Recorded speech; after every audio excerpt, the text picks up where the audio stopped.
my story of millet is not going to be a bedtime story. Good. We'll open with that. And I see to that you all don't fall asleep. It's not a bedtime story. We won't. That's a good start line, huh? So, how many have registered, Shilpa? Is all going to be audience or mostly going to be physicians, Shilpa? So it's a mixed crowd of Yeah. doctors and dietitians also. Oh, okay. Okay. It's a mixed crowd. Oh, okay. Yeah, but you are very popular with dietitians. No, so many called me today and got registered.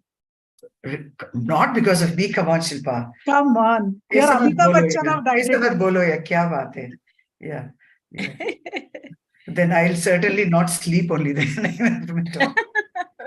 It's such a controversial topic. Even today, oh my God, how many are fighting for it, Millets So- are bhujiye. I Yeah, said, but Sudha ma'am, I want you to tell the truth about it, because yeah, everybody is unnecessarily just, they say we stopped eating rice, so we are eating millets. So they'll eat millets and they'll eat chapati and everything. oh, Okay, so we have got a message that we can start. So Rahul, can you give a countdown so that how many people are there right now? Rahul, can you tell me before we start? Oh.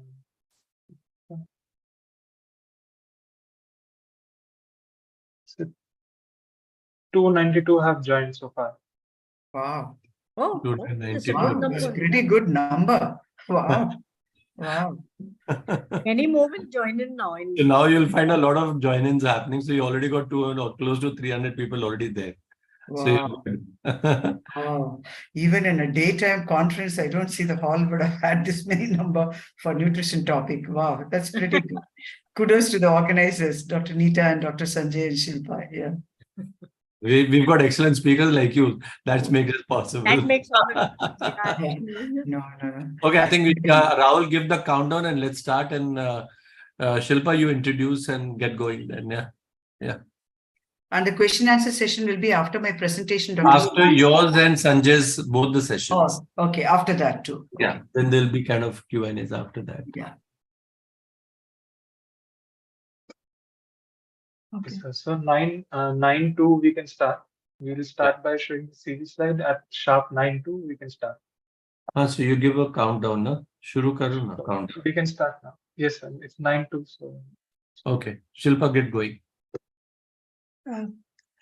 Good evening, everybody, and welcome to Hot Brew Wednesday by IDEC. We know that this is National Nutrition Month. The theme of this month this year is Suposhit Bharat, Sakshar Bharat, and Sashakta Bharat. Keeping that in mind, this Wednesday this month has been devoted to topics on nutrition, and also we are celebrating the International Year of Millets. So we have none other than Ms. Sudha Vasudevan to tell us what is this real story about millet. Just before, just 2 minutes back, Dr. Neeta was telling Sudha that, patients have stopped eating wheat and rice and have started eating millets. So let us know what is this true story of millets. So it gives me a great pleasure to introduce a very dear friend, Ms. Sudha Vasudevan. She needs no introduction. She is, I think, one of the most renowned dietitians of India. She has done her MSc. She is senior scientist, head of the Department of Food, Nutrition and Dietetics Research at Madras Diabetes Research Foundation, Chennai. She has 4 decades of experience as clinical dietitian, teaching faculty at national and international institutions, and as a scientist.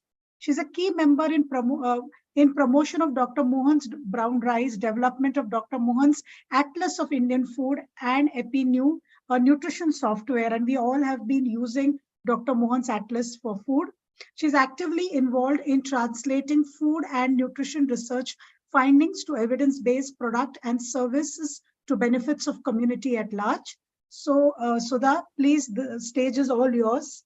Please unravel the story of millets for us. Thank you very much for the kind introduction, my dear Shilpa. And my sincere thanks to the organizers, Dr. Sanjay, Dr. Neeta, Shilpa, and others. And let me share my screen. And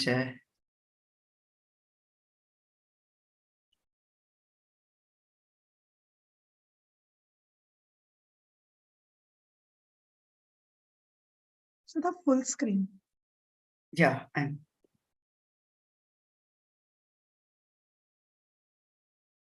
yeah, is this visible to all of you? Yeah. Yes. It's a perfect storyline. I've given story of millets.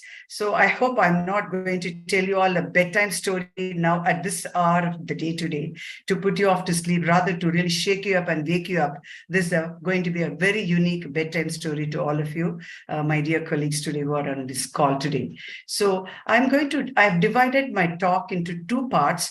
The first part is to give a bit of a background about millets and the history, or rather what various types of millets and the nutritional composition perspective before we could speak about the health benefits and so on. That is my first part. And then the second part is all the research studies that we have carried out with millets at Madras Diabetes Research Foundation, is a research unit of Dr. Mohan's, as you all know. Now, millets, there are two types of broad categories. One is major millets, other one is minor millets. So these major millets have been very, very traditional, and many of us know, like bajra, that's pearl millet, and jowar, that's sorghum, and finger millet is ragi and nachni, that's a finger millet. And minor millets are much smaller. Based on the size, they are categorized as major and minor millets by looking at the seed. So minor millets are more like mustard seeds, like very, very tiny seeds. They are foxtail millets. I've given some of the common Hindi names, and proso millet, little millet, kodo, barnyard, brown top. Now they're adding teff, fonio, job steer, which are not commonly consumed in India, but these are all in the world classification of minor millet. This is growing more now. And like millets, like cereals, like rice and wheat, they are also, if it is unpolished, it's a whole grain. The definition of any whole grain, like brown rice or whole wheat, they will have sorry, yeah. One second, sorry, I'm trying to just add the.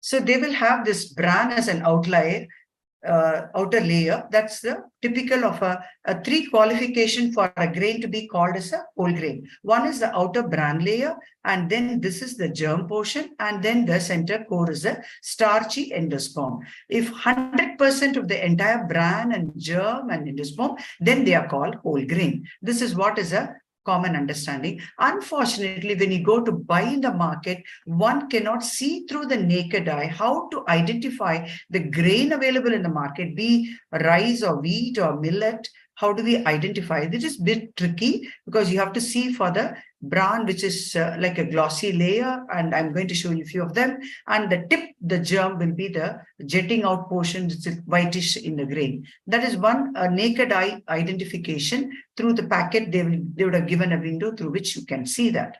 And now, this millet story, the history is many in vitro animal studies in the last several decades have been done on the in vitro and animal studies. Very few well-designed human trials are done. So one need to understand anything is possible by millets is what all these animal studies and in vitro, but very few human trials to substantiate this health benefit. So that is where the biggest gap today and the challenge to recommend. So you have a sway of people talking both ends of the spectrum. And there are many more reasons. As we go through my slides, as we walk through with me, then you will understand why today there's so much of difference of opinion about millets goes around.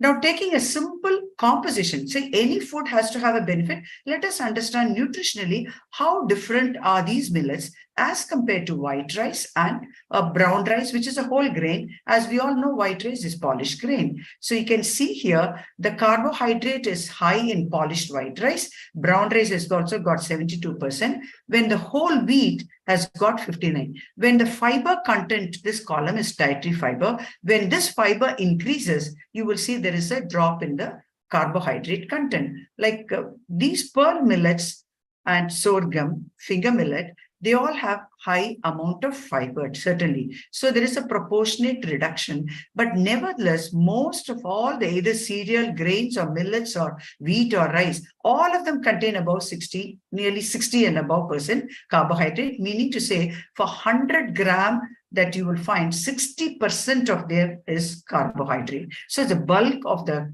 nutrient content in any of the cereals or millets are high in carbohydrate. That we should keep that bear in that mind. And you will find in this column of protein, you will find that within millet, you will see the range goes from 6.2 all the way to 11. And with wheat, it's 10.6 and rice also 7 and 9. So it is very, it's 6 to almost double, like 12 kind of a thing here. So you would see there is quite variability with protein as well.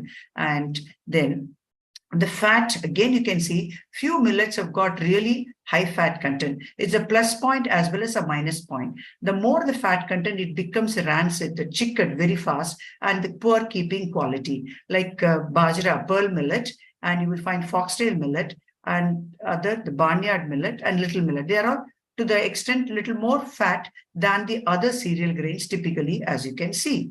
Now, if you take fiber, I'm sure that Dr. Sanjay is again, the next speaker is going to talk about Dr. Kalra.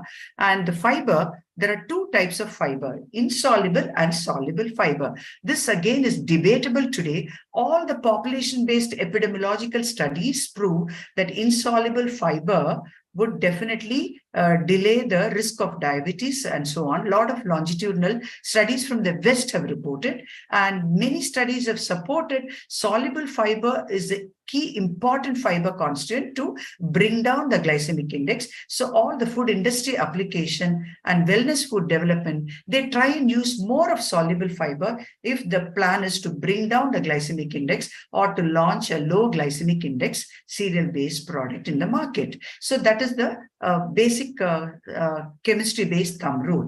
And as you can see here, the millets are predominantly high in insoluble fiber, and the soluble fiber, either rice or wheat or millet, cereal grains and millets are low in soluble fiber, unlike pulses and legumes have got more soluble fiber. But there are many studies, this is where the contradiction comes in. Some of the studies, they claim millets have got high soluble fiber, which is unheard. So even today evening, I was reading a literature published in 2016 in IGMR, say that millets lower GI due to soluble fiber. But you see the reality, this is from Indian food composition table given by National Institute of Nutrition. So where the soluble fiber is much, much lower compared to insoluble fiber. This point again, when we show the glycemic property, I request all of you to keep this point in mind.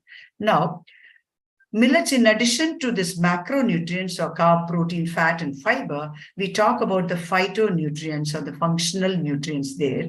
This is more than 50 polyphenols. We talk about antioxidant, immune booster, minerals, and everything. So certainly millets have got a lot of phenolic compounds, especially the ragi and the colored sorghum. They have like a beetroot has got red color. It's called pigment due to anthocyanins and the condensed tannin. These are the polyphenol. And finger millet seed coat, which is actually inedible part. We can't even cook them at all. So we have to, some amount of polishing has to be done to make the ragi edible. So this seed coat is rich in polyphenolic compound. But the problem with all these polyphenols, either in millets or in rice or in wheat or in vegetable, there is no proper studies have been evaluated to show how much of polyphenols upon ingestion becomes available for metabolism. That is called bioavailability. This bioavailability studies are very challenging to do in human trials, and it is very, very few studies, and it lacks completely, not only for millets, even for rice and wheat. So unless we do this polyphenols bioavailability, it may have contained 1000 milligram, 100 milligram, 500. Eventually, it may get absorbed only 5 milligram. We need to know that, So this is where the problem is. And as millets, like any other grain, are high in oxalate and phytates, and they are the real blocker of all the bioavailability of iron, calcium. Everything is purely absorbed. That is why we say that heme iron, the animal source iron, is better bioavailable than the vegetarian source of iron. So same story due to oxalates and phytates that are present in that. So with this background, knowing about the composition and the gaps today with regards to millets is really there. And let us see, I'm going to show you the second part where all the studies we have carried out so far in millets at MDRF, Madras Diabetes Research Foundation, starting from glycemic index studies to continuous glucose monitoring studies, and we have evaluated the quality of millets in the market to see that functional benefit matching with the market samples. I'm going to present today mainly from these 3 publications that we had.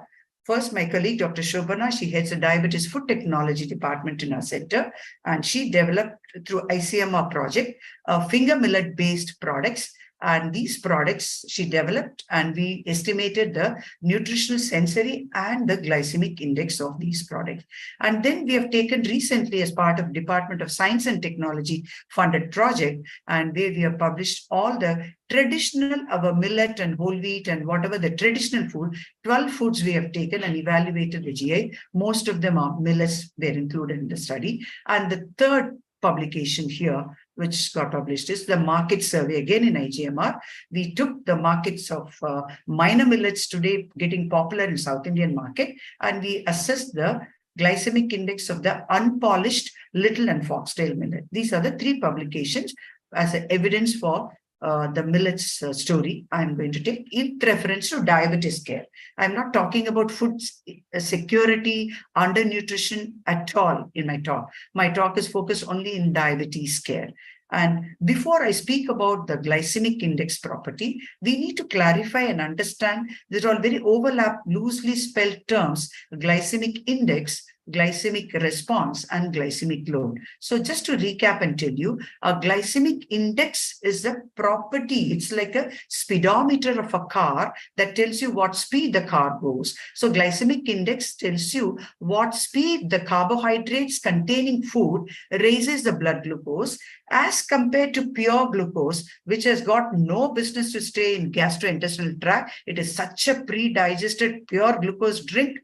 Like electrol, just zook, it hits your bloodstream. The rate in which it raises blood sugar, the speedometer of that glucose is 100. On a scale of 100, how the other carbohydrate containing foods raises the blood glucose quickly or slowly. So traditionally, this concept was conceived in 1980 by Jenkins in Canada. Ever since, the methodology was evolving until 1998.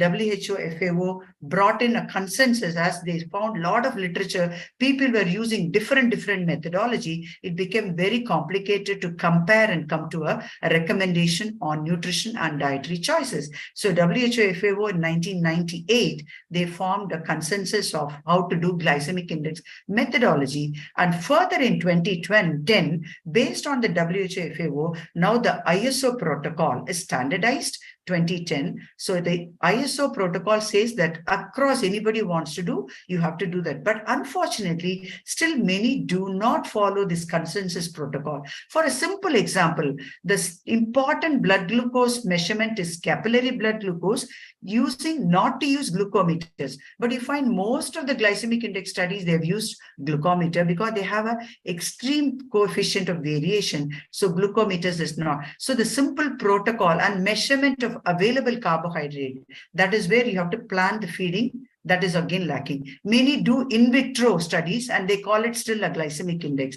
That is why it is read. For a glycemic index is a standardized protocol based on equal amounts of available carbohydrate. It needs real humans and real food, not in test tube, not in vitro method. Is a relative ranking compared to pure glucose. If it is set to 100, how the other foods are. So 70 and above are called high glycemic foods, and 55 to 69 are called a medium GI, and less than 55 is a low GI choices. The trouble today, the whole world is now debating on glycemic indexes. It is very sensitive, the speedometer, because it varies with various factors. First of all, the starch structure. So today you will know that why millets are different in GI as compared to rice or wheat, because of this amylose and amylopectin is a two starch component that makes starch. Amylose is a straight chain and amylopectin is a branch chain. This straight chain is very difficult to get cleaved by our digestive enzyme as compared to the branch chains.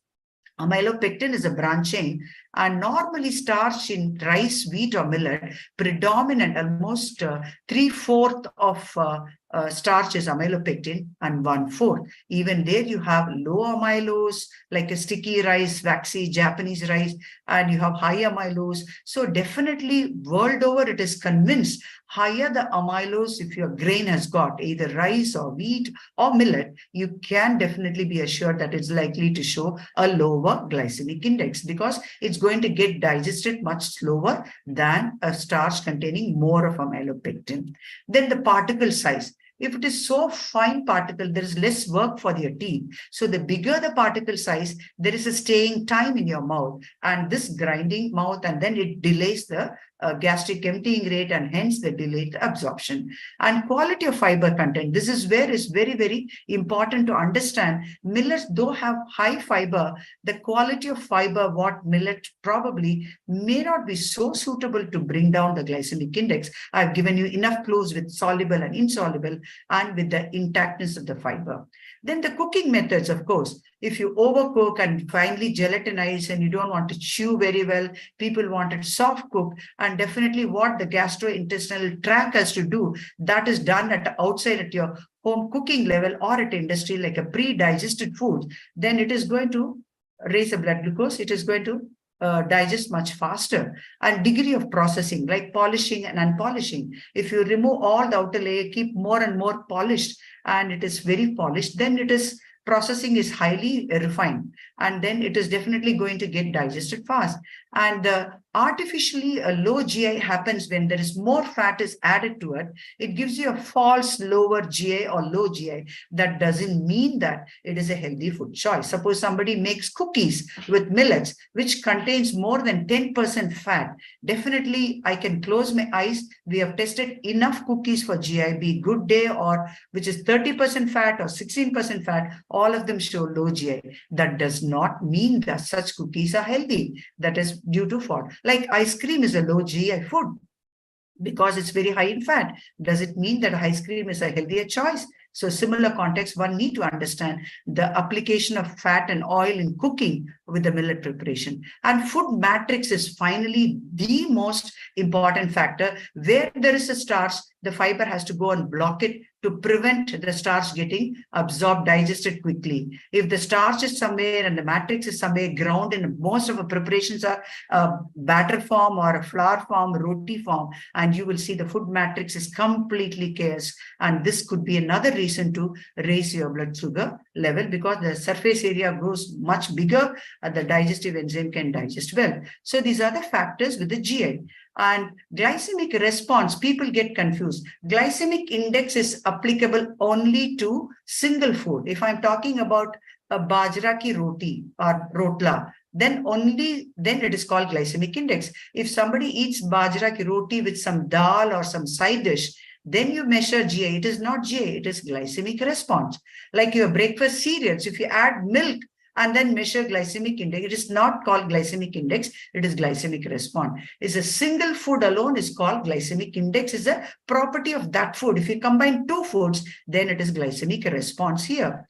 And glycemic load is just an arithmetic number, glycemic index, which is expressed in percentage, because glucose 100 multiplied by carbohydrate in the amount of food one consumes in one occasion. If it is 3 idlis or 3 dosa or 2 rotis of whatever preparation, the 2 rotis providing carbohydrates multiplied by GA of that roti is the glycemic load. Now, this is ICMR first study. And this is the ragi, because ragi is very, very popularly, people believe it's meant for people with diabetes. Any diabetic person in many states, they spread that ragi is good for diabetes. So we were also very curious to see, is it really true ragi is? So we have taken the whole ragi. As I told you, seed coat is inedible. We have to decorticate to some extent. This is how it is. And we tested the GI as per ISO protocol. 85, when the glucose you take, the GI is 100 and this is 85. And the same ragi decorticated, we just pressed it and made it as a flake upma, and that poha type of ragi poha that showed 82, much higher. So we know that ragi has got a lot of micronutrients, calcium, iron, so on. We thought, how do we decrease the GI buy today a lot of functional ingredient. So we added some soluble fiber called resistant maltodextrin, and my colleague Shobna prepared a vermicelli out of this ragi, extruded and made vermicelli. She was able to bring down from 82 to 66, which is still a medium GI, not a low GI. Same with the extruded snack with additional fiber, we were able to shift ragi to this. Maybe much more trials. That project got over with that year. We didn't have more funding to do more trials. Probably from 66 is the next step to bring down the low GI. Is really a worth an attempt for such a nutrient rich. But until then, ragi is not a low GI as people believe or think so. At least from our study, that's what it shows. Then we have taken all the traditional 12 foods and we published it in IGMR. This study was funded by Department of Science and Technology. This is out of the 12 foods, 5 traditional foods showed high GI. And as you can see, the topmost green line is the ragi porridge. In Karnataka, they call it as a ragi mudde or ragi balls. It is 98.2. It's as good as drinking glucose, the ragi mudde, the green line. And the next highest was the jowar roti, and then the makki roti, and the wheat flake snacks. We have chivda like thing, and that showed 72. Pearl millet was just bordering 70 and above is high GI. It was 70.1. That was the pearl millet. That showed the of all these 5 traditional, but all of them are high GI foods. And then 4 foods showed a medium GI. Adai is something equivalent to thali-peat. It is with the rice and pulses combination, ground, coarsely ground batter, and with oil, it is toasted or made like a thick uttapam or dosa kind of a thing. Maybe because of the fat content or more dal, legume, combination of two could have been there. It got into a medium GI. So also wheat dosa because we added more of oil to make dosa. And the sorghum methi paratha as well. And the sorghum idli showed a medium GI because we made the grits for the idli much bigger particle size to prove how the bigger particle size can reduce as compared to jowar roti, which is flour that was high. The same jowar, if you make it bigger grits and 3:1, we had idli showed a medium GI. So definitely bigger particle size reduces a GI to some extent. Then the low GI, you could find only the dalia, the broken wheat upma, and that is from dicokum variety of wheat itself. Hence, the GI was beautifully 51.7. But what is really nature's natural low GI? All the legumes and pulses, we could test only the white chenna, white chickpea as a sundal is a stir-fried boiled chenna with tadka or seasoning, and white watana, sundal again, boiled and seasoned, showed beautifully a low GI. So this is an important message for us, how to blend and high GI food with the low GI to bring down the overall GI of the meal is an important practical tip for doctors and dietitians to counsel a patient, the patient who loves so much of millets. And we did the little millet and polished foxtail millet. So we bought unpolished millet, and little millet and foxtail millet are very, because of the insoluble fiber core, it takes longer time to cook. It's more chewy. Look at the GI, it is 88, much higher like ragi, the whole grain itself, because of the tough fiber coat, and it takes longer time to cook, longer chewing time to masticate. Such a small seeded grains they are. And so people thought that, okay, glycemic index is only you're measuring the 2 hours curve. How do you know that 24 hours it's going to behave? So we thought now it is important, since we have got all our millets are high GI and there are some literature showing low and medium, let us validate our own GI, what we found out through a continuous glucose monitoring study to feed them isocaloric rice-based diet, white rice-based diet, and with the ragi, the products, whatever I've shown earlier, we have incorporated the product, planned at 2000 isocaloric in a healthy, normal human trials we did, and where you can see the total dietary fiber is very high in all ragi products as compared to white rice, which is black. All the red fonts are all the ragi-based diet. We planned it and we gave it in a CGM using a Medtronic sensor that time. And iPro. This sensor allows us to feed for 5 days. We have a test kitchen. All the meals were cooked. The 12 healthy participants were not allowed to eat anything from outside. They took only our white rice. The ragi is shown in blue line and the white rice is red line. And day one, you can see the blue and red line, not much of a difference. Maybe this one dip with the ragi going low, but most of the days, if you take average of 5 days, it's called incremental area under the curve above the fasting range. You find the area was 73.6 for finger millet diet, whereas for white rice diet is 78, not significant. So they both are very similar, even looking at the graph. This really gave us encouragement and validated our GI that ragi is a high GI, white rice is also a high GI, and even in isocaloric feeding, it proved to be behaving similar way with the interstitial glucose concentration that we measure through the CGM sensor. Now the problem with the literature. You have literature ranging from traditional literature to modern literature is all muddled. You could see as crazy as values of 17.6 for foxtail born upma, all the way to 107 for a millet porridge in Kenya and 104. So there is all over the place, the GI. So this was our review, comprehensive review we published, and we concluded possibly because we evaluated the GI methodology in each of these publications. There is so much of a variation. There is no one common method by which all of these preparations were assessed. That could be a biggest gap in doing the GI and publishing the GI values. The third component is the market evaluation. The Nature's market evaluation. We did a Chennai city, 100 stores, supermarkets, kirana stores, and some sell in pharmacy and so on. We collected all about the minor millets now I'm coming to. There are 48 brands of minor millets are present in Chennai market, but you see them almost, most of them are selling polished version and unpolished is very little. When we ask the consumer or patient, they didn't even know that millets also undergo polishing like rice. They all thought millets means it's millets, it's wholesome, it's a whole grain. It is not so. So we picked up all this market sample and evaluated under the stereosome microscope in the bottom of this graph, this slide. This is the barnyard millet. Look at this, how glassy and transparent, translucent. Where is the germ? Where is the bran? Which I showed you it should have been. How the barnyard should have been unpolished, being sold in the market, should have been like this. This is what we took a grain stereosome of the whole grain. And foxtail is polished, kodo polished, little millet, proso. Millet themselves, either polished or unpolished high. On top of that, when it's polished, most of the micronutrients are depleted, fiber depleted. And what are we boasting for? But all the claims, see all the fancy claims they mention on such polished millets. They say that husk removed, rich in fiber and minerals, rich in dietary fiber and protein, diabetic friendly, unpolished, chemical free, low glycemic index. This again, we published it in AJMR, and this is where the real problem with the product, all polished when we examined in the stereosome microscope.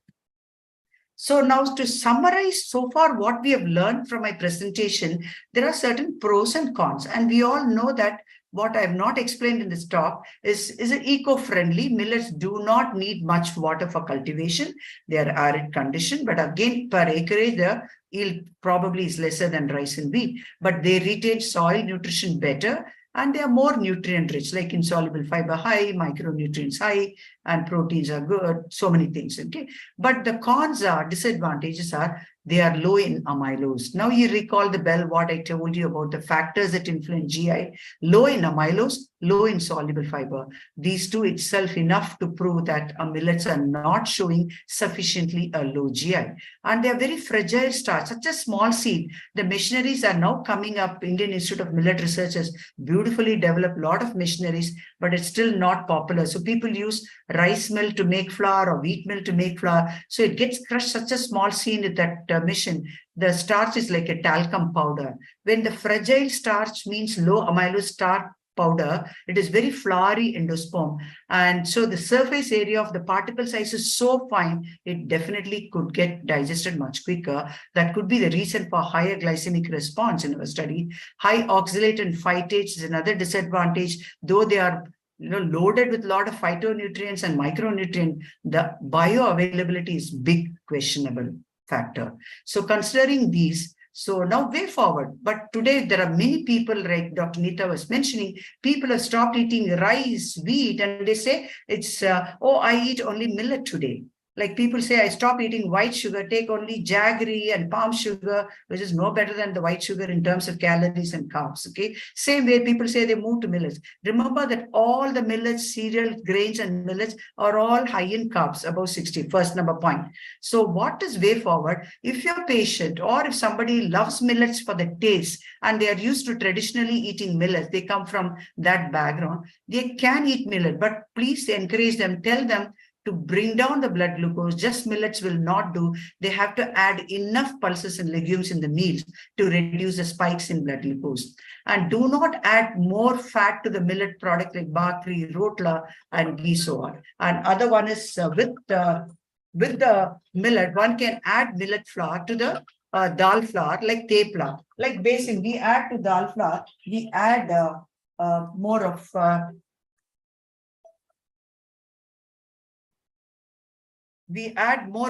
basil flour, chana dal flour to the millet flour to make down, as we know that all the legumes and pulses flours are all low in GI. That's a good news. And bigger grits, as I showed you, the sorghum idli with the bigger grits, that is definitely useful. And organic acids like vinegar or citric acid, these are all will delay the gastric empty. Simple lemon juice, that can. These are all the practical tips when you counsel a patient to, if they are very keen to consume only millets, they love millets. Yeah, this is the way forward to deal with millets, not otherwise in the traditional conventional way. So to conclude my talk, so this unpolished millets are definitely like whole grains like brown rice are nutritionally superior.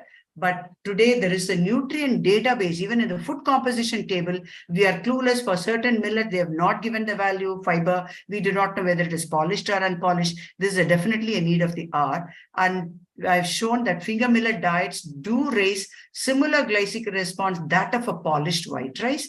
And definitely a long-term RCT trials are needed in humans to confirm whatever the in vitro animal studies have shown. And millet foods range from low to high, difficult to draw conclusion due to gaps in methodology. Unpolished millets availability is very, very low, particularly the minor millets. So one need to create awareness, not like bajra, jowar, ragi, which are mostly polished, but minor millets, small millets are all polished mostly. And millets are definitely eco-friendly. There is no deny about it, and definitely deserves promotion in that climate change and economic eco-friendliness. But the gaps in physiological properties need to be addressed as well.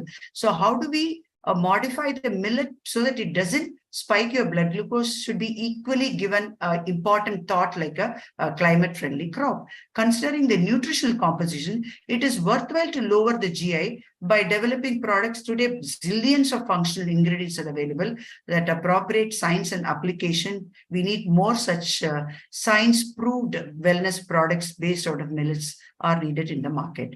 Thank you. But for my team, I would not have been able to present all these findings. This is Department of Diabetes Food Technology with Shobana, who developed products, and Ragi. This is my food and nutrition team who did all the GI, CGM studies we do. We are fantastically supported by Dr. Kamla Krishnaswamy, former director NIN as a senior advisor, Dr. Maleshi for Shobana for food research. He's a former head from CFTRA Grain Science, and Dr. Ganesh Jeevan from CSAR CLRA lab for all our analytical chemistry to measure available carbohydrates, fiber, and so on. Thank you, one and all. Thank you, everybody. Thank you so much, Sudha, for this wonderful deliberation. And there are a lot of questions, but we are going to take Kalra sir's talk first, and then we can take questions together. I hope that's okay for you, Sudha. Yeah, sure. Yeah. So now our next topic, after a wonderful deliberation on millets, our next topic is going to be the role of dietary fiber in diabetes by Dr. Sanjay Kalra. Again, he does not require any introduction. He's an endocrinologist and is a proprietor of Bharati Research Institute of Diabetes and Endocrinology at Karnal, Haryana. Dr. Kalra is MBBS graduate from Punjab University with additional MD and DM qualifications from Rohtak and AIMS, New Delhi. Dr. Kalra is instrumental in providing editorial skills to several national and international medical journals focused in endocrinology, diabetes, geriatrics, family practice, medicine research, pharmacology, hypertension, and nutrition. So, and he's a prolific speaker. So welcome, sir, and stage is all yours. Thank you, Shilpa ji, and warm greetings to everybody who is logged in. The topics have been so interesting. We've learned about millets. We've learned about a very comprehensive, very balanced approach to diet. Let me continue in the same vein, and let's talk about how we can balance our nutrition using a mega nutrient. So the talk that you listen to now is of mega importance. When we use the word fiber, in English, in language, different people think of different things. An engineer may think of fiber optics. A textile designer will think of fiber in terms of textiles. And the textile designer may think of cotton or silk or nylon or rayon. There are microfibers as well. So someone who is into latest technology will think of new fibers that are being created. If you're interested in religion, then you will think of the fiber that was used to make the bowstring of Arjun. So when Arjun was supposed to shoot at the eye of the bird or the eye of the fish, he did both of them separately in two separate incidents in the Mahabharata. When he did that, he needed a bow and arrow. The bow had a bowstring. The bowstring was made of fiber. So some people will think of that. And now suddenly we realize how important fiber is for all of us. Without fiber, we just can't survive. What clothes would we wear if there were no fiber?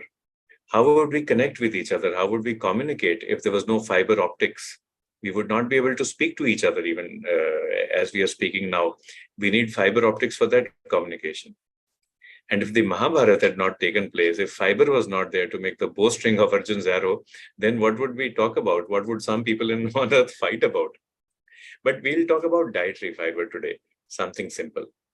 But even with this simplicity, usually you see in nutrition, we classify our nutrients as macro and micronutrients. We speak of carbohydrates, proteins, and fats in one breath, and vitamins, minerals, and electrolytes in the other. In some parts of the world, people continue to speak about food insecurity. In India, mercifully now, most of us have enough calories, so food insecurity is not an issue. We still, however, speak about protein insufficiency in many parts of India. Even if you take care of that, there is a lot of micronutrient deficiency in our country, and we call this hidden hunger. So hidden hunger means that you might have a vitamin deficiency, a mineral deficiency, perhaps an electrolyte deficiency, or maybe all of the above. But even hidden hunger is not so hidden anymore because it has reached the front stage. It has reached the high table of discussion. So the global health community does speak about hidden hunger. There is one nutrient, however, which is not talked about at all. And thanks to the IDEC team for raising this point. This is fiber, which is a mega nutrient. Now, there are two mega nutrients that we are aware of. One is water, of course, because water is required in mega quantities. Water may or may not contribute calories, but it certainly has an impact on metabolic health. If you're deficient in water, you'll get in trouble. If you have excess of water, even then you get in trouble. And the other mega nutrient is fiber, which we'll speak about more. Fiber is a large-sized molecule. That's why it's a mega nutrient. It is also required in large quantities. It may or may not contribute calories. Usually it's not digested, so there are no calories that you get from fiber, but it contributes a lot to metabolic health. Even if we don't get calories from fiber, the bacteria that are present in our gut, our friendly bacteria, the gut microbiome, they get their food from the fiber that we eat. So fiber is a probiotic. If there is deficiency of fiber, there can be a disease state. Excess fiber can also cause discomfort. And so therefore, fiber too is a mega nutrient. Now, the concept of water and metabolic health is not highly popularized, perhaps because water is not a commodity. You cannot bring out a patent on water. You cannot create medicines out of that. That's why maybe from a commercial point of view, no one speaks about water. But the fact is that if you drink less water, it impacts your pituitary gland, your liver, and your pancreas and your kidney, and you end up with metabolic dysfunction. If you drink more water within limits, then you actually are able to prevent new onset hyperglycemia. You are able to prevent worsening of hyperglycemia, and you can prevent many complications of hyperglycemia, both metabolic and non-metabolic. Similarly, for fiber, there is a lot that has to be discussed regarding its role in health. So today we'll talk about a high fiber diet and diabetes. We'll talk about what fiber is, why it's important. Then we'll talk about the recommended daily allowance for fiber. Just like Madam Sudha taught us about how to cook millets in a friendly manner, in a person-friendly manner using Indian cuisine, we'll also talk about how we can cook fiber or how we can use fiber in our cooking. We already mentioned that the word fiber means different things to different people. Fiber is different in communication, it's different in textiles, it's different in history. For us, dietary fiber is dietary fiber. It is a plant-derived food that cannot be broken down by human digestive enzymes, and therefore it passes undigested through the gut. There are many chemicals, all of which are clubbed together as dietary fibers. You can classify them based upon their solubility, their viscosity, and their fermentability, the ability to ferment them. The soluble fibers are viscous, they form gels, they are highly fermentable. So you will find that they're used across the country in our cuisine. You can ferment bamboo shoots, you can ferment soya bean, you can also ferment rice and wheat. They have beneficial effect on the gut microbiome. You find them in vegetables, berries, and fruits, also in beans and lentils, in oat and barley. They delay gastric emptying. They reduce the spikes of glucose. So you will find that fiber, though fiber itself does not create calories, fiber will help in sustained strength, sustained spikeless strength that you get from other nutrients, the other macronutrients such as carbohydrates. So sustained spikeless strength is what you get from a soluble fiber. It's easy to remember all these special S's. S is for Madam Sudha and S is for Madam Shilpa as well. Dr. Neeta, we'll find a nice name for you as well. We'll find something nice, a nice adjective beginning with N as well. Now, these insoluble fibers, they are non-soluble, they are non-viscous, they are non-gel forming, they have no effect on the short-chain fatty acids. You find them in fruit skins, usually we throw them away. You find them in brown rice, whole grain and bran, and also in bamboo. But they also contribute to health. So they are not to be ignored. See, Dr. Neeta, they are not to be ignored. They help in increasing fecal weight. They improve bowel movement consistency, and in general, they keep the gut happy. And most Indians would swear by the fact that if you do not give them insoluble fiber in their diet, they become very unhappy. In fact, this Bollywood movie called Piku, the entire 3 hours revolves around lack of insoluble fiber in diet. So both soluble and insoluble fibers have their own benefits.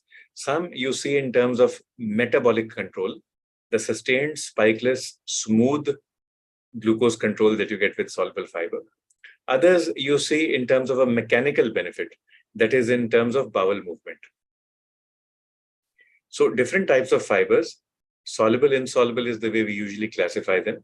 This classification corresponds to or is concordant with the classification that is based on fermentability as well, to a large extent.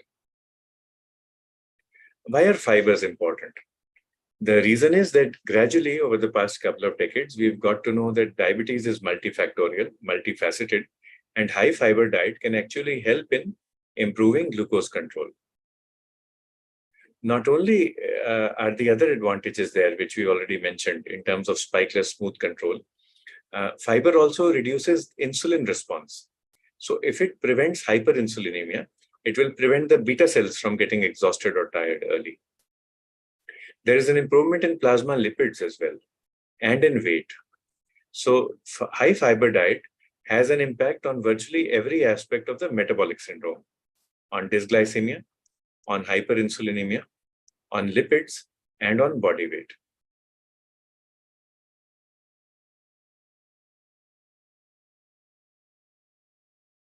Fibers add to the satiety value of the meal as well. So they're socially important. They make you feel happy. They make you feel that you've eaten a lot. And in fact, many over-the-counter preparations use a mixture of soluble and insoluble fibers to improve satiety, to reduce appetite, and to help in weight loss. These preparations are available. I use them off-label in my clinic as well, but none of them is approved by the US FDA. Many patients use fiber-based preparations as an adjunct for constipation management because it helps in easy bowel movement. And this also, I see, this is a kind of a treatment which is socially accepted. It has become part of nutrition instead of becoming part of medicine across most parts of India. But these are general things that we are speaking about. Everything that we have spoken about has got evidence to back it. But this wonderful study, the lead author was Madam Neeta Deshpande. Here, Madam and her team, they studied a very low-calorie diet. They made sure it was balanced diet. And they studied it to see what would be the impact on metabolic health of Indian subjects. And this has been recently published in the prestigious journal, Clinical Epidemiology and Global Health. They termed it a reversal diet or a remission diet. The calories were kept at 800 to 830 calories a day. And the main contribution included high fiber vegetables.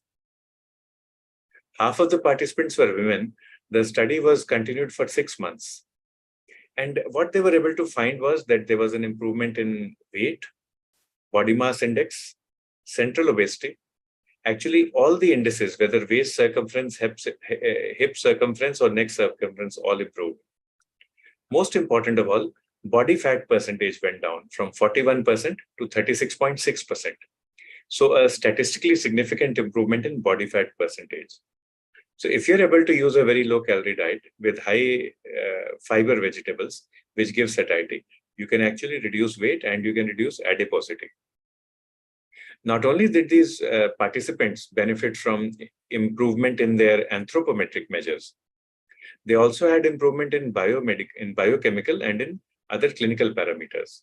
So whether it was glycemia, blood pressure, or triglycerides, there was an improvement.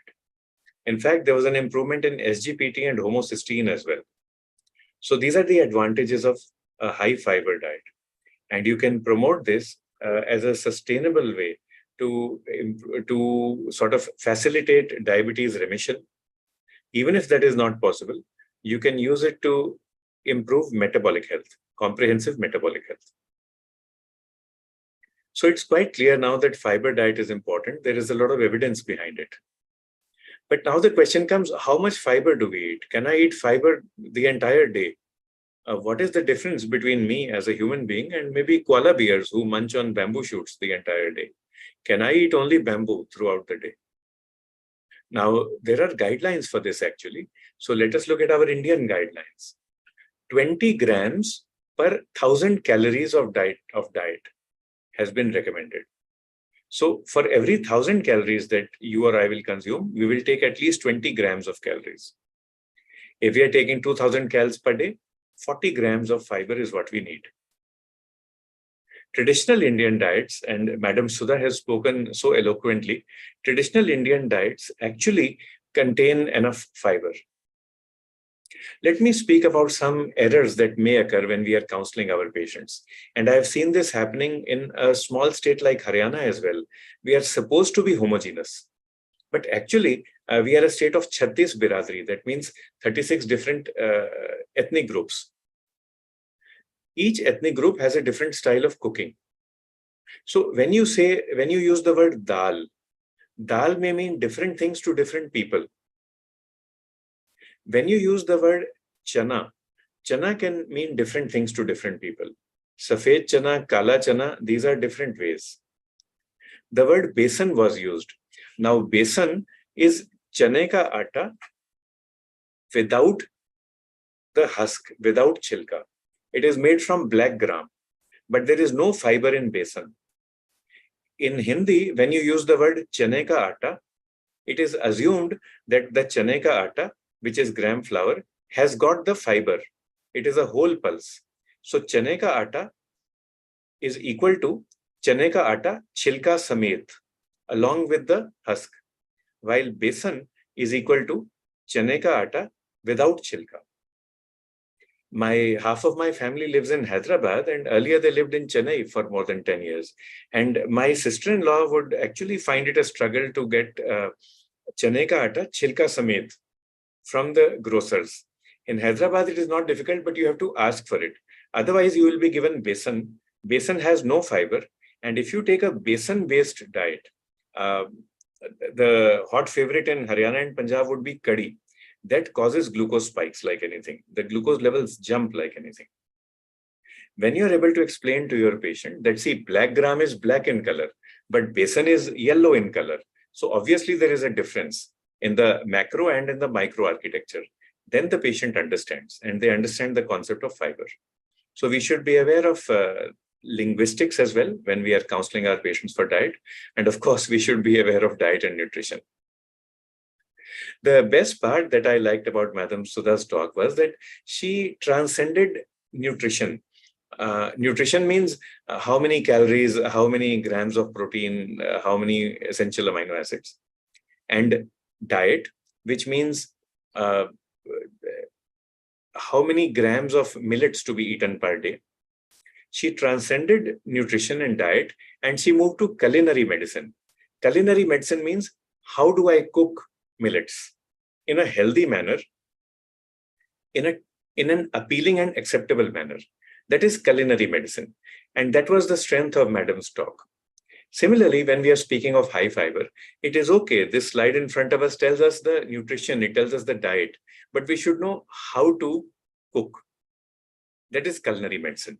And the RSSDI guidelines actually speak about that. They say that you can fortify humble Indian dishes. The word humble is so nice, with fiber-rich alternatives. Like you can add oats to upma, or you can add wheat flour or legume flour to chapati. Exactly same thing that Madam Sudha has taught us just now. Other aspects related to culinary medicine and related to fiber. This is a South Asian perspective. The lead author is Professor Nitin Kapoor, who happens to be a student of Madam Nita Deshpande. Eat by the clock, do not eat too late, do not skip meals either, and have small frequent meals with adequate protein and with good fiber intake. Here again, the quantity that we have mentioned is 25 to 40 grams per day or 40 grams per 2000 calories. And we encourage our patients to use easily available apps, which are free, to buttress their knowledge of calories and fibers. Digital therapeutics has an important role to play. If your patient is not comfortable, you can encourage them to join a digital therapeutics program where the dietitians, the exercise physiologists, and the psychologists will all work with the patient through an app to help them upgrade their understanding of nutrition and to, amongst other things, to optimize their fiber intake. Fibers are important not only for diabetes management, but also for obesity management. And this guideline from the Endocrine Society of India reminds us to take a high fiber and low glycemic index diet. High fiber diet word is mentioned twice in the medical nutrition therapy for weight management. So we've spoken of fiber. We've talked about the daily guidelines, that is 20 grams per 1000 calories or 40 grams per 2000 calories or something like 25 to 40 grams per day. But what about cooking? What happens when we cook food? What happens to the fiber content? So there's no significant impact of soaking on the fiber in legumes and cereals. However, in wheat and in mung beans, there might be a reduction in fiber content. When you boil food for 10 minutes at 100 degrees centigrade, Then the fiber content reduces for barley, that is jaw, but it increases for rice. So there is a paradoxical response here. Fiber content will increase for rice if you boil for 10 minutes. When you roast, the fiber content actually increases for wheat, rice, and moong dal and soya bean, but it reduces for groundnuts. So you have to be aware of these paradoxical responses. You cannot give a single suggestion or blanket answer to your patient saying that do not boil food, do not roast food. Actually, patient will come back to you and then patient will say, Madam, what do I do? If you're not letting me boil and roast and soak, what do I do? So here the answer is that perhaps it would be a good idea to reduce pressure cooking if you want to have a high fiber diet. That is a general rule that we can give to our patients. Good idea not to go overboard as well, especially if you come from an ethnic group or from a country where there is a low fiber diet. If you add a lot of fiber to your diet too quickly, that will lead to bloating and flatulence. These kind of symptoms we see in multiple patients with diabetes. The commonest is lactose intolerance. The second would be a very high fiber diet, which people are not used to. I remember when I was a student in Rohtak, so some of the delicacies in Haryanvi cuisine are rajma and white chana. So whenever they would make rajma and white chana in the mess, we would take extra helping of rice or extra helping of chapati. But our friends from Madhya Pradesh who were studying in Rohtak, they would take a detour because they felt that rajma and chana, this is food fit only for horses. It is not to be meant by human beings, and they would keep a fast on that day. One of them is my best friend, Dr. Navneet Agarwal. He is a diabetologist practicing in Gwalior in Madhya Pradesh now, and he still goes on a spontaneous fast the moment he sees chana or rajma being served anywhere. If you take too much of fiber, not only bloating and flatulence, you can also get abdominal pain and diarrhea. Now, celiac disease is important. There is a latitudinal gradient. The further away you are from the equator, the more the incidence of celiac disease. So celiac disease is quite prevalent in Northwest India, in children as well as in adults. We suspect celiac disease when the child is not growing properly, when there are repeated abdominal symptoms, or when a hypothyroid patient or a person with type 1 diabetes is not responding to our therapy. So here we have to get the test done, and then we stop wheat and barley. These are the two fiber-rich foods or cereals that we stop, wheat and barley. Patients can take corn, they can take bajra, and they can take rice. In general, if you want to improve the fiber in your diet, you go slow. Begin with fresh fruits and vegetables. Start increasing the quantity of cereals gradually. If you're going to take cornflakes, that does not have too much of cereal. You need to take corn. So Madam Sudha spoke about bigger grit size with millet. That would be true for all cereals. The bigger the size of the cereal, the more the fiber in it, the more the satiety, the lesser the glycemic index. Because there is more satiety, less food will be eaten, and there will be lesser glycemic load as well. And finally, you will end up with better glucose control and more weight loss. Another way of increasing fiber is to start salads, at least one meal a day. And you start with salad or soup. So begin with salad or soup. Another way is to say pratham protein, first protein. So begin with salad, soup, or solution, whatever liquid is being offered, like it might be lassi, buttermilk, chaj, kokum juice without sugar. And then you move on to protein-rich food, and then you take the carbohydrate-rich food. So if we follow these basic rules, we will actually easily be able to increase the fiber in our diet. Satiety, satisfaction, both will go up. And like we said, you get spikeless glucose control. Now, we mentioned that you can go to apps to find out the fiber content, but it's not necessary to have an app for everything. So you will find that the highest the highest fiber content in grains is in wheat. But this is whole grain wheat, that is atta, not suji or maida. Amongst the dals, the highest fiber is found in soya bean, Let me remind us all here that the second highest protein content amongst all dals is in white soyabean, which we get across India. The highest, however, is in a dal called black soyabean. In English, in Hindi, it is called bhat ki dal. Bhat ki dal is found in Uttarakhand. It is an Uttarakhandi delicacy, and you need to be an expert to cook it. So that would be topic for another IDEC symposium. So black soyabean at number 1 and white soyabean at number 2. Amongst the vegetables, it is bitter gourd, which has the highest fiber. That is why people prefer bitter gourd. But many of our patients will come and say, I drink karele ka juice. So not a good idea because the fiber is lost. Secondly, they will say, I eat karela 7 times a week, but my glucose has gone up. That is because they have poured means P-O-U-R-E-D. They have poured liters of oil or ghee into the bitter gourd vegetable to make it palatable. So the answer to that is, please do not fry your bitter gourd. What you can do is you can put it in the pressure cooker. So what we tell our patients in Hindi is कि आप pressure cooker में डालें, उसको 2 cities दे दें, 2 whistles, and then you can make stuffed bitter gourd. The same way that you would make stuffed capsicum, you can put in mashed potato or maybe dry dal into the bitter gourd along with its skin. This is a virtually 0 calorie, 0 ghee, 0 oil recipe, very high in fiber. So try this recipe, the stuffed bitter gourd without any ghee or oil in it. These are some simple examples that we have of high fiber diet. Fruits also have fiber, but most of the fiber is present in the skin of the fruit.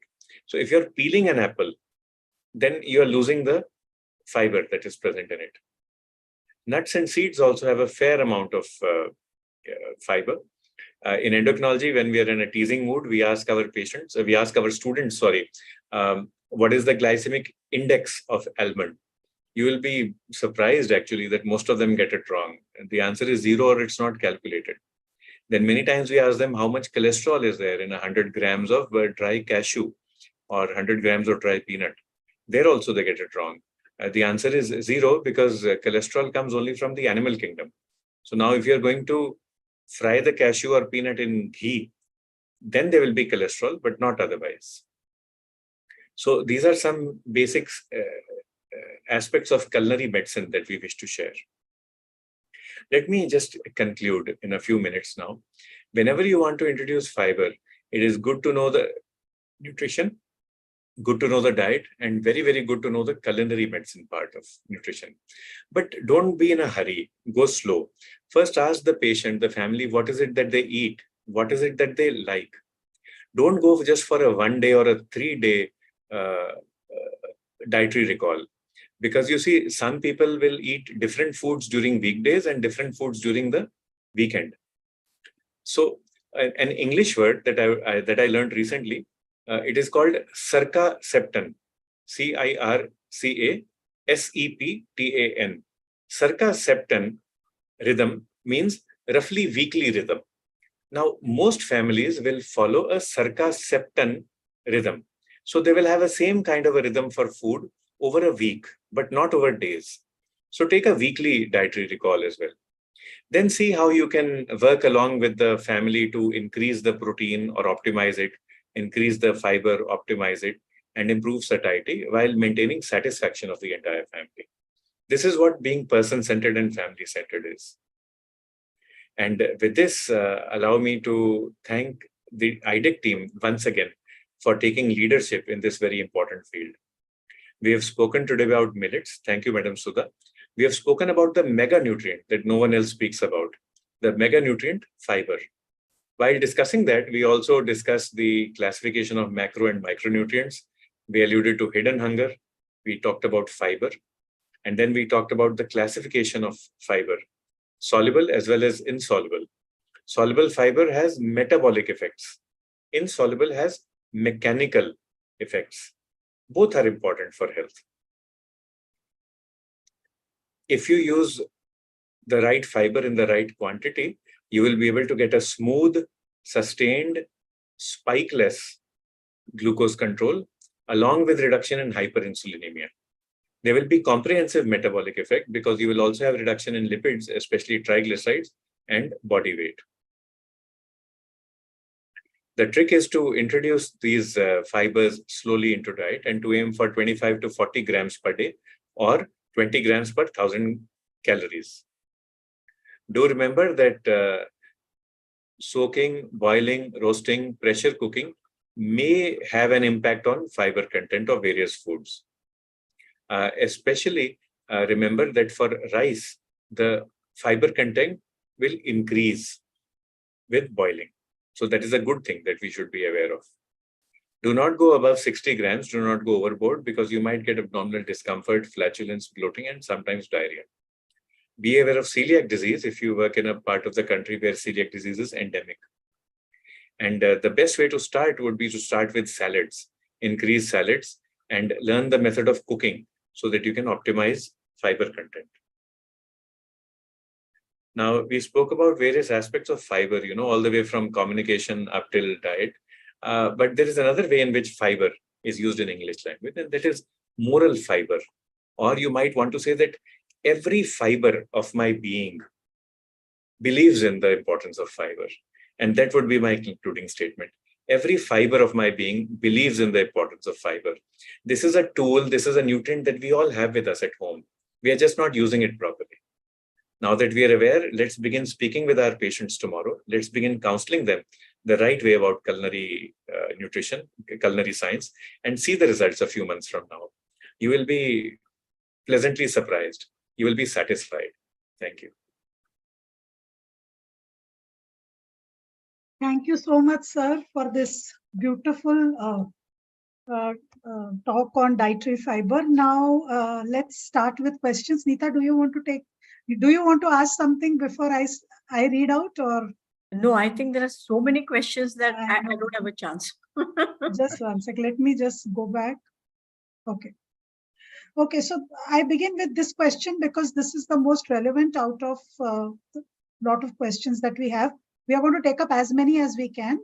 But this question is, which type, Sudha, this is for you, which type of millet is best to consume for diabetes and also for obesity? This is actually summing up whatever you said. So I asked you this question to begin with. Okay. Yeah, it's nothing called which type of millet's best. Whatever person likes millet, all millets show high in glycemic response. The judicious combination.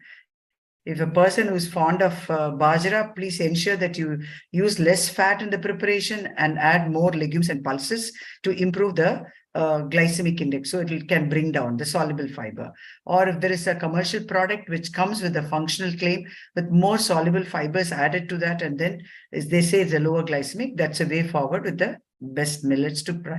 Otherwise, as I showed you, we have tested with traditional, all millets have shown high GA and so also ragi. So millets by and large are showing a glycemic response, possibly due to low amylose or low soluble fiber content and the fragile starch and so many things, So if a person, it all depends on the patient or the end user. If they love millets, then yes, you can. It is not that for diabetes management, we recommend millets.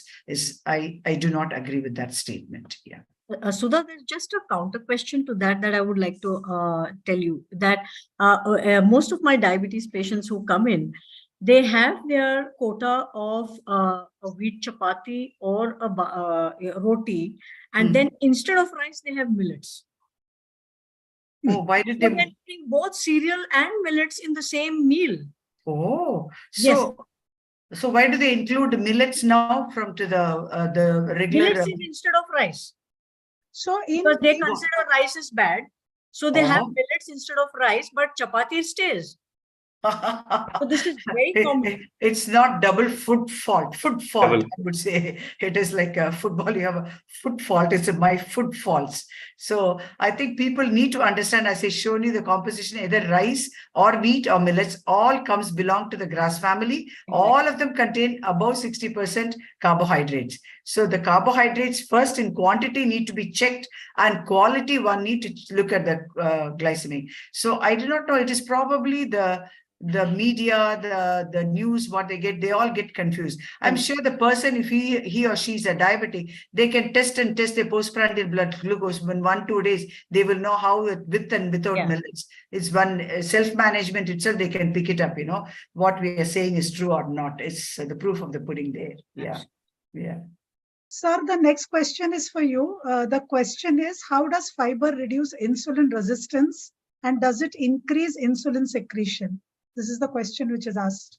So thanks. So actually, fiber does not increase insulin secretion. It reduces insulin secretion. What happens is when we take a high carbohydrate meal, the carbohydrate reaches the intestine. The intestine sends a message to the beta cell that now there's a lot of glucose, there's a lot of carbohydrate in the intestine. I need to take care of it. So the beta cell begins producing insulin. This is in a normal physiological state in a normal person. If you take a lot of glucose, where the glucose level rises very high, then the beta cell is going to release a lot of insulin suddenly. For some time, it's okay, but over months, over years, the beta cell will get tired. When we give fiber, what happens is the fiber enters the gut. It slows down the digestion of the carbohydrate, whatever carbohydrate is being taken. So instead of glucose rising very fast, it begins going slowly. So like instead of a Mount Everest kind of a peak, you have a plateau. Because there is a slow rise of glucose, that is because of the slow digestion because of the fiber. The message that goes to the beta cell is also, you can relax. You don't have to do everything immediately. So the beta cell begins producing insulin, but very slowly in smaller amounts. The beta cell doesn't get tired. The total amount of insulin that is reduced, that is secreted is less. So there is less obesity as well. So that is how the tolerance goes up. And the questions asked by Hriday and Gayatri, it's the same question in different words. How does fiber improve glucose tolerance? How does fiber reduce insulin resistance? So that is how it does it. It acts upon the gut to slow down the absorption.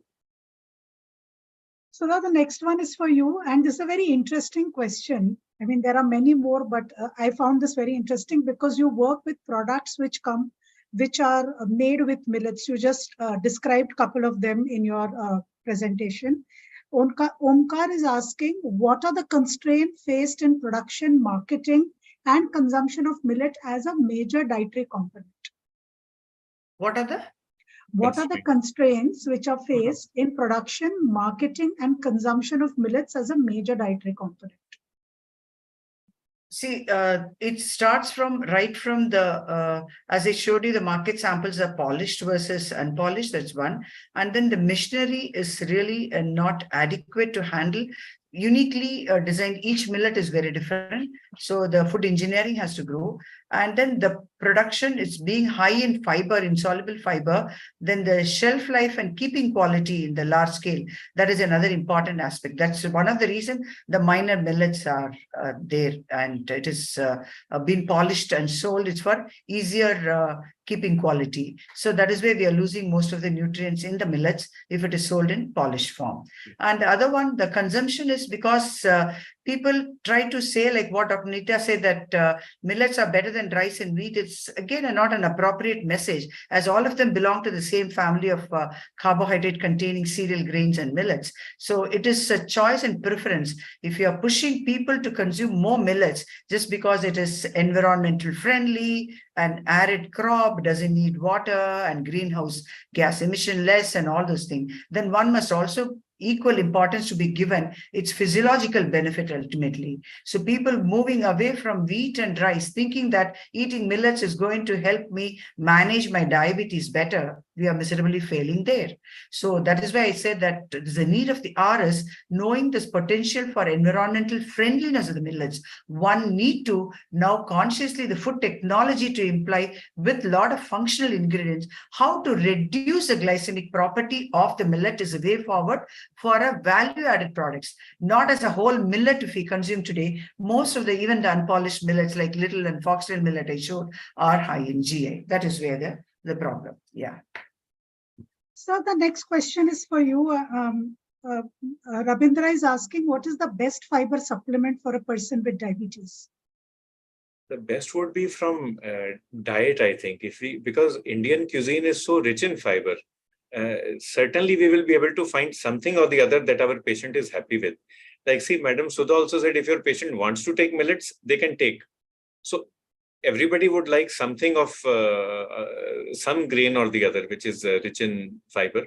Do remember that if, like Madam also said, if they're taking unpolished millets, or they're taking suji or maida instead of atta, or besan instead of chane ka atta, then the fiber is not going to come. So speak with them. But I do use pharmaceutical products in my OPD. So one of the products that I use is called Fiber Light. It is based upon wheat and upon inulin. And I find reasonably good results with it. It's a 10-gram sachet, light orange flavor, no sugar in it. So you tell the patient to take it half an hour before the heavy meal. Or sometimes, like I myself, I behave very well for around 20-22 hours in a day. But around 7-8 p.m., I get these hunger pangs. So then it's a good idea to take that Fiber Light half an hour before that. That keeps you full. The satiety is good. So that is one product that I use in my clinic. So this is my question. In lot of patients of diabetes, actually, when you give a fiber product, instead of relieving constipation, we see that they tend to get more constipated. Yeah. Despite of drinking a lot of water. And then all you have to do is withdraw these supplements, and then their gut starts behaving a little better than it was with supplements. Both I wanted to know why and what can be done for such patients. So I personally, I have faced this problem in my OPD, but not very frequently. I think it depends upon whatever diet you've been used to throughout life. So first of all, for anybody in a geriatric patient, geriatric diabetes, please do not do what in our OPD we call Minto Morley reforms for anybody, irrespective of whatever the indication is. You may have read anything in your nutrition book or your endocrinology book. Please do not do Minto Morley reforms. I am also getting hypoglycemic because your patient will get in trouble. And listen to your patient like this in a gut feeling. So there is a science behind gut feeling, because there are so many bacteria in the gut. They produce 90% of our serotonin. So when your patient is saying, I have got gas in my stomach and that is going up to my head, or the patient is saying, I think I have got constipation, I don't like your fiber preparation or MNT, step back, say, yes, sir, yes, madam, you are right. Your gut is telling you the right thing. So just general rules for elderly people, do not make wholesale changes overnight. You go gradual. Also look at what diet was being taken earlier. And there will certainly be a difference between the patient who is coming to you from rural Tamil Nadu or rural Haryana versus, let us say, South Mumbai or Gurgaon. So see what kind of food they are eating. If it is a person from rural or traditional background, there is usually no issue about constipation. A person from an urban background where only processed foods are being eaten will have more of these issues. You can also go graded. So like, let us say it is a 10-gram sachet of Fiber Light. There's no harm in, taking half of it at one time. Okay. Sudha, next one is for you. The question asked is there a right time to use millet instead of cereals?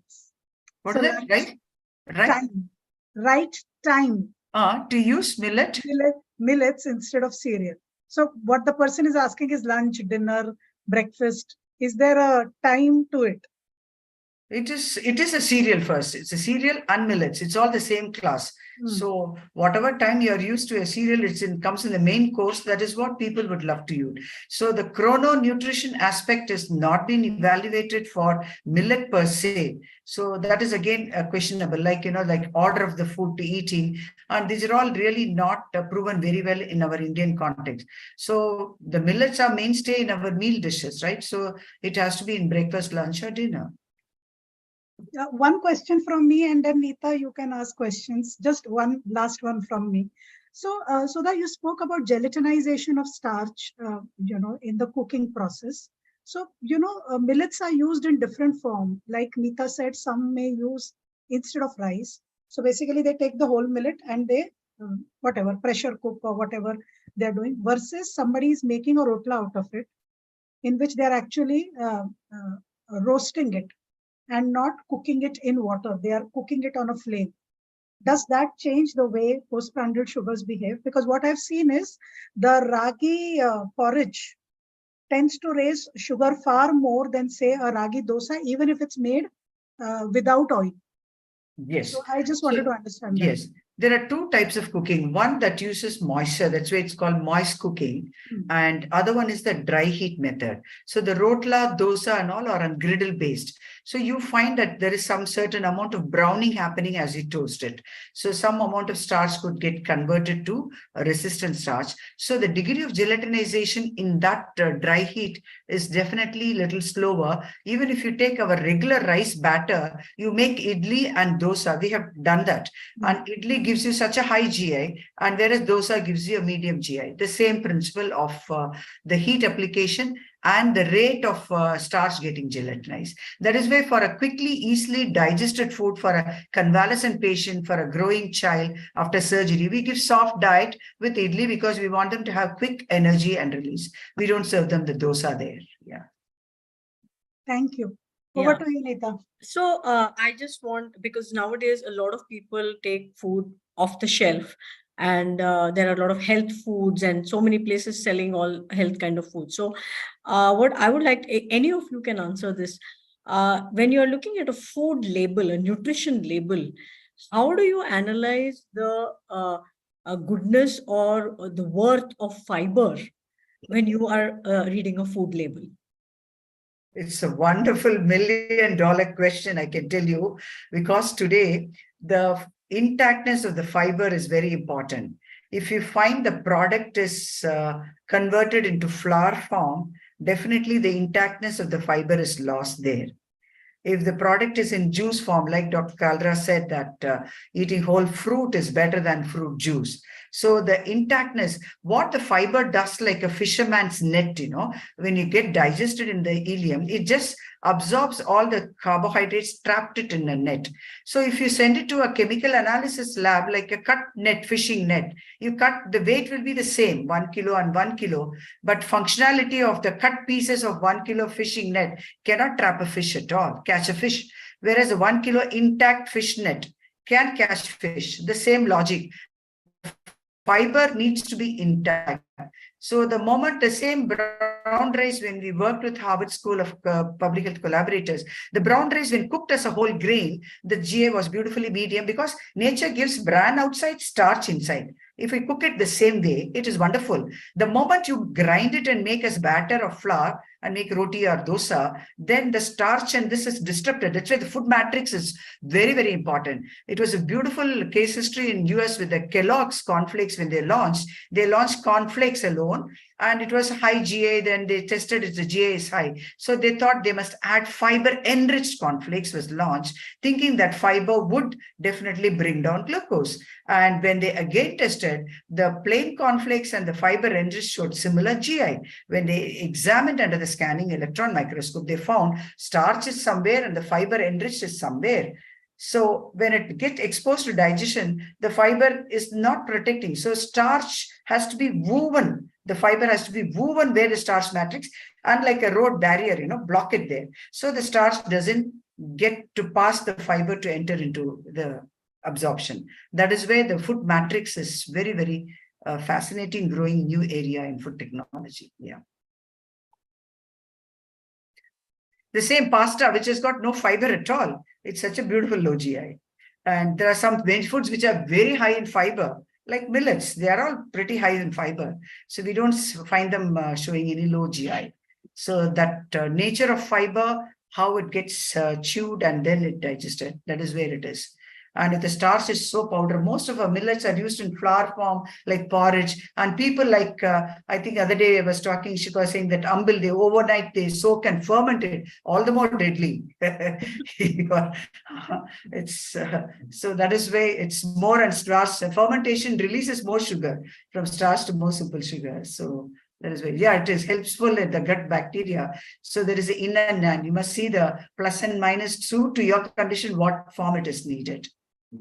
So what it basically means is that we are in dire need of a cookery book of millets, which actually tells us how to make the millets. Exactly. We need more that, and we need more authentic products being developed in the market. So people should start enjoying the true millet-based product with the lower GI with an atom. With so many food technological options are available. So that is needed. Then probably it is definitely environment-friendly crop and things like that. But as of now, yes, we are at the crossroads now. Yeah. Any last thoughts? I think we are coming to the end of the session. So if each of the speakers could give us one take-home message, and then Shilpa can sum up.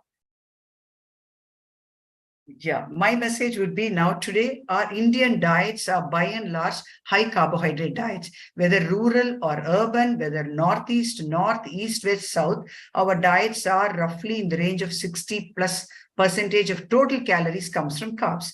And we are definitely, Dr. Kalra said, we have protein insufficiency, our protein, all the while like a yo-yo, we decrease carb and increase fat like keto and paleo diet. So carbohydrates, if reduced, it gets replaced with fat. It was always a carbohydrate and fat, and protein was over hundreds of years, you can see, ever since insulin, from starvation diet, post-insulin era, you find that protein is very, very static.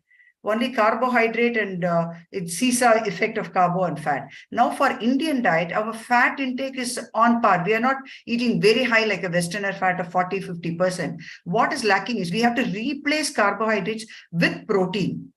So that is where the thinking has to come. It is a bit tricky and challenging because most of a vegetarian source of protein like pulses and legumes or even the animal derived like milk, they contain carbs as well, they contain protein also. So that is where the proportion and ratio in which you make, for example, your dosa or millet ki idli, reduce the millet proportion or rice proportion and increase the dal proportion. And that is one way to adjust reduce your carbohydrates and see to that it gets replaced with protein. It is challenging. That is where we must focus to cut carbs and increase proteins.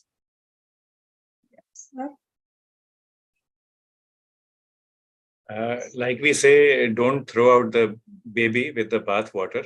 Don't throw out the fiber with the carbohydrate. So keep the fiber intact. And since this is an all India platform and now communication is so easy, let's explore some of our indigenous cuisines. For example, the bhatki dal from Uttarakhand, which is a wonderful source of protein as well as fiber. Periella seeds from Meghalaya. If you are going to buy imported avocado and imported chia seeds and flax seeds, why not buy Indian Periella seeds and help contribute to our economy as well? So we should take the lead in promoting these indigenous healthy foods.